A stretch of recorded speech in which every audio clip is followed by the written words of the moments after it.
ಶ್ರೀ ಗುರುಭ್ಯೋ ನಮಃ. ಶ್ರೀಮನ್ ಮಹಾಗಣಪತಿ ನಮಃ. ಶ್ರೀ ಅನ್ನಪೂರ್ಣೇಶ್ವರಿ ನಮಃ. ಹೋದ್ವಾರ ನಾವು ಸಂಕಷ್ಟರ ಮಹಾಗಣಪತಿಯ ಪೂಜೆ, ಅದರ ಮಹತ್ವೇ, ಯಾವ ಹಿಂದೆ ಯಾರ್ಯಾರು ಆಚರಣೆ ಮಾಡಿದ್ರು, ಯಾವ ಫಲವನ್ನು ಹೊಂದಿದ್ದಾರೆ ಹೇಳುವುದನ್ನೆಲ್ಲ ತಿಳಿಸಿದ್ದೇನೆ. ಹಾಗೆ ಕ್ಷಿಪ್ರ ಮಹಾಗಣಪತಿಯ ಆರಾಧನೆ ಮತ್ತು ಹೋಮದ ಯಾವ ರೀತಿ ಮಾಡಬೇಕು ಮತ್ತು ಅದರ ಫಲಗಳೇನು ಹೇಳುವುದನ್ನು ಕೂಡ ತಿಳಿಸಿದ್ದೇನೆ. ಈ ವಾರ ಸತ್ಯ ಗಣಪತಿಯ ವ್ರತ, ಅದರ ಫಲ ಏನು, ಯಾರು ಆಚರಣೆ ಮಾಡಿದ್ರು ಹೇಳುವುದನ್ನು ತಿಳಿಸುವನಿದ್ದೇನೆ. ಅದೇ ರೀತಿಯಲ್ಲಿ ವಿನಾಯಕ ಶಾಂತಿ ಹೋಮ, ಅದನ್ನು ಹೇಗೆ ಮಾಡಬೇಕು, ಏನಕ್ಕೋಸ್ಕರ ಮಾಡಬೇಕು, ಅದರಿಂದ ಯಾವ ರೀತಿಯ ಅನುಕೂಲಗಳು ಉಂಟಾಗ್ತದೆ ಹೇಳುವುದನ್ನು ತಿಳಿಸುವನಿದ್ದೇನೆ. ತಾವುಗಳು ಹೆಚ್ಚಿನ ಸಂಖ್ಯೆಯಲ್ಲಿ ಇದನ್ನು ನಮ್ಮ ಯೂಟ್ಯೂಬ್ ಚಾನಲ್ನಲ್ಲಿ ವೀಕ್ಷಿಸಿ ಶೇರ್ ಮಾಡಿ ಸಬ್ಸ್ಕ್ರೈಬ್ ಮಾಡಬೇಕು ಅಂತೇಳಿ ತಮ್ಮಲ್ಲಿ ಕಳಕಳಿಯ ವಿನಂತಿ. ಸತ್ಯ ಗಣಪತಿಯ ವ್ರತ ಹಿಂದೆ ಬ್ರಹ್ಮಾಂಡ ಪುರಾಣದಲ್ಲಿ ಬರುವಂಥದ್ದು. ಬ್ರಹ್ಮ ಮಹರ್ಷಿಗಳು, ಬ್ರಹ್ಮ ಪರಮಾತ್ಮರು ಸ್ವತಃ ನಾರದರಿಗೆ ತಿಳಿಸಿದಂಥ ಒಂದು ಪೂಜೆ ಇದು. ಈ ವ್ರತವನ್ನು ಹಿಂದೆ ಶ್ರೀಕೃಷ್ಣ ಪರಮಾತ್ಮನು ತನ್ನ ಸ್ನೇಹಿತನಾದಂಥ ಕುಚೇಲನ ದಾರಿದ್ರ್ಯವನ್ನು ನೋಡಿ ಅದರ ಪಾಲನೆಯನ್ನು ಮಾಡಬೇಕು ಅನ್ನುವಂಥ ದೃಷ್ಟಿಯಿಂದ ಅತ್ಯಂತ ದುಃಖಿತನಾದಂಥ ಶ್ರೀಕೃಷ್ಣ ಪರಮಾತ್ಮನು ತನ್ನ ಗುರುಗಳಾದಂಥ ಗಾರ್ಗೇಯ ಮುನಿಗಳಿಂದ ಈ ಪೂಜೆಯ ವಿವರವನ್ನು ತಿಳಿದು ಸ್ವತಃ ಗಾರ್ಗೇಯ ಮುನಿಗಳಿಂದಲೇ ಕುಚೇಲನಿಗೆ ಉಪದೇಶವನ್ನು ಮಾಡಿಸಿದನು. ಇದರಿಂದಾಗಿ ಕುಚೇಲನ ದಾರಿದ್ರ್ಯವು ನಿವಾರಣೆ ಆಯಿತು ಅಂತ ಹೇಳ್ತಾರೆ. ಅದೇ ರೀತಿಯಲ್ಲಿ ಈ ಕುಚೇಲನು ಒಂದು ವೈಶ್ಯನಿಗೆ ವ್ರತದ ಆಚರಣೆಯನ್ನು ಉಪದೇಶ ಮಾಡಿ, ಆ ವೈಶ್ಯನು ತನ್ನ ಕಳ್ಳತನವಾದಂಥ ತನ್ನ ಅಪಾರವಾದಂತಹ ಸಂಪತ್ತನ್ನು ಈ ವ್ರತದ ಆಚರಣೆಯಿಂದಾಗಿ ಕಳ್ಳರಿಂದ ಪುನಃ ಪಡೆದನು ಅಂತ ಹೇಳ್ತಾರೆ. ಹಾಗೆ ಚಿತ್ರಬಾಹುಗಳಂಥ ಒಬ್ಬ ಮಂತ್ರಿಯು ಪುತ್ರನಿಲ್ಲದ ಕಾರಣಕ್ಕೋಸ್ಕರವಾಗಿ ಈ ವ್ರತಾಚರಣೆಯನ್ನು ಮಾಡಿ ಸಂತಾನವನ್ನು ಪಡೆದ ಅಂತ ಈ ವ್ರತದಲ್ಲಿ ಉಲ್ಲೇಖವಿದೆ. ಅದೇ ರೀತಿಯಲ್ಲಿ ಶುಕಮುನಿಗಳು ಈ ವ್ರತಾಚರಣೆ ಮಾಡಿದ್ದರಿಂದ ಉನ್ನತವಾದಂಥ ಪದವಿಯನ್ನು ಹೊಂದಿದರು, ಸ್ಥಾನಮಾನವನ್ನು ಪಡೆದರು ಅಂತ ಹೇಳ್ತಾರೆ. ಚಂದ್ರಕೇತು ಹೇಳುವಂಥ ರಾಜ ತನಗೆ ಬಂದಿರುವಂಥ ಕುಷ್ಠರೋಗ ನಿವಾರಣೆಗೋಸ್ಕರವಾಗಿ ಈ ವ್ರತಾಚರಣೆಯನ್ನು ಮಾಡಿ ಕುಷ್ಠರೋಗವನ್ನು ನಿವಾರಿಸಿಕೊಂಡ ವ್ರತದ ಮಹತ್ವದಿಂದ ಅಂತ ಹೇಳ್ತಾರೆ. ಈ ವ್ರತವನ್ನು ಶುಕ್ಲ ಪಕ್ಷದ ಚತುರ್ಥಿಯಂದು ವಿಶೇಷವಾಗಿ ಮಹಾಗಣಪತಿಯ ಅಷ್ಟದಳ ಚತುರ್ದಳದಲ್ಲಿ ಗಣಪತಿಯನ್ನು ಪ್ರತಿಷ್ಠಾಪನೆ, ಕಲಶ ಮುಖೇನವಾಗಿ ಪ್ರತಿಷ್ಠಾಪನೆಯನ್ನು ಮಾಡಿ ಪತ್ರ ಪೂಜೆ, ಪುಷ್ಪ ಪೂಜೆ, ಅಂಗಪೂಜೆಯನ್ನು ಮಾಡಿ ನೈವೇದ್ಯಾದಿಗಳು, ವಿಶೇಷವಾಗಿ ಸಜ್ಜಿಗೆಯನ್ನು ನೈವೇದ್ಯ ಮಾಡಬೇಕು ಅಂತ ಹೇಳ್ತಾರೆ. ಸಜ್ಜಿಗೆಯನ್ನು ನೈವೇದ್ಯ ಮಾಡಿ ಕಥೆಯನ್ನು ಓದಿ ಬ್ರಾಹ್ಮಣರಿಗೆ ಉಪಾಯದಾನವನ್ನು ಮಾಡುವುದರ ಮುಖೇನವಾಗಿ ವ್ರತಾಚರಣೆಯನ್ನು ಮಾಡಬಹುದು. ಈ ವ್ರತಾಚರಣೆಯನ್ನು ನಿಯಮಿತವಾಗಿ ಮಾಡುವುದರಿಂದ ಸಕಲ ವಿಧವಾದಂಥ ಕಷ್ಟಗಳು, ವಿಶೇಷವಾದಂಥ ಅನುಗ್ರಹ ಸತ್ಯಗಣಪತಿಯಿಂದ ಉಂಟಾಗ್ತದೆ. ಈ ವ್ರತಕ್ಕೆ ವಿಶೇಷವಾದಂಥ ಸತ್ಯ ಹೇಳುವಂಥದ್ದಿದೆ. ಹಾಗಾಗಿ ಸತ್ಯಗಣಪತಿ ವ್ರತ ಅಂತ ಇದಕ್ಕೆ ಹೆಸರು ಬಂದಿದೆ.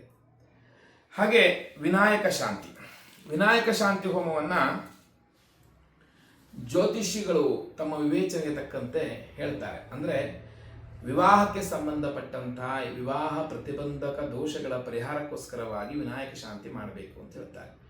ಕುಜನಿಂದ, ಕೇತುವಿನಿಂದ ಬರುವಂಥ ಎಲ್ಲ ವಿಧವಾದಂಥ ದೋಷಗಳು ವಿವಾಹವನ್ನು ಉಂಟು ಮಾಡಲಿಕ್ಕೆ, ವಿವಾಹವನ್ನು ಆಗಲಿಕ್ಕೆ ತುಂಬ ತಡ ಮಾಡುತ್ತದೆ ಮತ್ತು ತುಂಬ ವಿಘ್ನಗಳನ್ನು ಕೊಡುತ್ತದೆ. ಅಂತಹ ವಿವಾಹ ಪ್ರತಿಬಂಧಕ ದೋಷ ನಿವಾರಣೆಗೋಸ್ಕರವಾಗಿಯೇ ಈ ವಿನಾಯಕ ಶಾಂತಿ ಹೋಮವನ್ನು ಮಾಡಬೇಕು ಅಂತ ಹೇಳ್ತಾರೆ. ನಾವೇ ಸುಮಾರು ಒಂದು 100 ಜನರುಗಳ ಮೇಲೆ ಈ ವಿನಾಯಕ ಶಾಂತಿ ಹೋಮವನ್ನು ಮಾಡಿಕೊಟ್ಟಿದ್ದೇವೆ.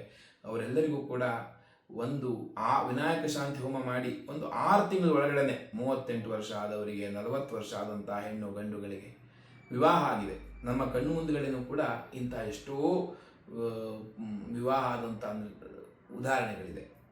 ಆ ವಿನಾಯಕ ಶಾಂತಿಯನ್ನು ಶಾಸ್ತ್ರೋಕ್ತವಾಗಿ ಯಾರು ಮಾಡ್ತಾರೋ ಅವರಿಗೆ 100ಕ್ಕೆ 100 ವಿವಾಹ ಹೇಳುವಂತಹ ಒಂದು ಆ ಕರ್ಮ ನಡೀತದೆ. ಇದು ನಾನು ಎಷ್ಟೋ ಜನರಿಗೆ ಮಾಡಿ ಈ ಶಾಂತಿ ಹೋಮವನ್ನು ಮಾಡಿ ನೋಡಿದ್ದರಿಂದ ಇವತ್ತು ನಾನು ನಿಮಗೆ ಇದರ ಬಗ್ಗೆ ತಿಳಿಸ್ತಾ ಇದ್ದೇನೆ. ತುಂಬ ಜನರಿಗೆ ವಿವಾಹವೂ ಕೂಡ ಇದರಿಂದ ಅನುಕೂಲ ಆಗಿದೆ. ಹೇಗೆ ಈ ವ್ರತಾಚರಣೆ ಮಾಡಬೇಕು ಅಂತಂದರೆ, ಈ ಹೋಮವನ್ನು ಮಾಡಬೇಕು ಅಂತ ಹೇಳಿದ್ರೆ ವಿಶೇಷವಾಗಿ ಇದು ಅಂಬಿಕಾ ಸಮೇತನಾದಂಥ ವಿನಾಯಕನ ಆರಾಧನೆ, ಸಾಂಬ ವಿನಾಯಕನ ಆರಾಧನೆಯನ್ನು ಮಾಡುವಂಥದ್ದು. ಇದನ್ನು ಹೋಮಕ್ಕೆ ದ್ರವ್ಯ ಯಾವುದು ಅಂತ ದೂರ್ವಾಸಮಿತ್ತು, ಆಜ್ಯ ಮತ್ತು ಚೆರುವಿನಿಂದ ಮಾಡುವಂಥ ಹೋಮ. ಈ ಹೋಮದಲ್ಲಿ ಹೋಮ ಆದಮೇಲೆ ಮೂರ್ಧನಿ ಹೋಮ ಅಂತ ಹೇಳ್ತಾರೆ. ಅಂದರೆ ಯಾವ ಹುಡುಗ ಅಥವಾ ಹುಡುಗಿಗೆ ಯಾರಿಗೆ ಈ ದೋಷವಿದೆಯೋ ಆ ದೋಷವಿರುವಂಥ ಹುಡುಗನ ತಲೆಯ ಮೇಲೆ ಔದುಂಬರ ಶುಭವನ್ನು ಇಟ್ಟು ಅಥವಾ ಹತ್ತಿಯ ಎಲೆಯನ್ನು ಇಟ್ಟು ಅದರ ಮೇಲೆ ನಾವು ಸಂಪತ್ತಾಜ್ಯದಿಂದ ಅಂದರೆ ಹೋಮ ಮಾಡಿದಾಗ ತೆಗೆದಿರುವಂಥ ಸಂಪತ್ ಚೆರುವಿನಿಂದ ಮತ್ತು ಶ್ವೇತಶಸ್ತ್ರದಿಂದ ಅಂದರೆ ಬೆಳಿ ಸಾಸುವೆಯಿಂದ ಅಭಿಷೇಕ ಮಾಡಬೇಕು ಹುಡುಗನಿಗೆ. ಅದಾದಮೇಲೆ ಆ ವಿನಾಯಕ ಸ್ವಾಮಿಗೆ ಅಂದರೆ ಸಾಂಬ ವಿನಾಯಕ ಸ್ವಾಮಿ ಅಂತ ಕರೆಯುವಂಥದ್ದು ಇದಕ್ಕೆ. ಆ ಸಾಂಬ ವಿನಾಯಕ ಸ್ವಾಮಿಗೆ ವಿಶೇಷವಾದಂಥ ನೈವೇದ್ಯ ಹೇಳಿದ್ದಾರೆ ಈ ಹೋಮದಲ್ಲಿ. ನೈವೇದ್ಯ ಯಾವುದು ಅಂದರೆ ತಂಡುಲ ಅಂದರೆ ಅಕ್ಕಿ, ಎಳ್ಳಿನ ಹಿಟ್ಟಿನಿಂದ ಮಿಶ್ರಿತವಾದಂಥ ಅನ್ನ, ಹಾಗೆ ಮೀನಿನ ಆಕಾರದಲ್ಲಿ ಉದ್ದಿನ ಹಿಟ್ಟಿನಿಂದ ಮಾಡಿದಂಥ ವಡೆ, ಅದೇ ರೀತಿಯಲ್ಲಿ ಸುಗಂಧ ಪುಷ್ಪವನ್ನು ಮಾಡಬೇಕು ಅಂತ ಹೇಳ್ತಾರೆ. ಚಂದನ ಮಿಶ್ರಿತವಾದಂಥ ಹಸುವಿನ ಹಾಲು ಹಾಗೂ ಹಿಟ್ಟಿನ ಲಾಡುವನ್ನು ಕೂಡ ನೈವೇದ್ಯ ಮಾಡಬೇಕು.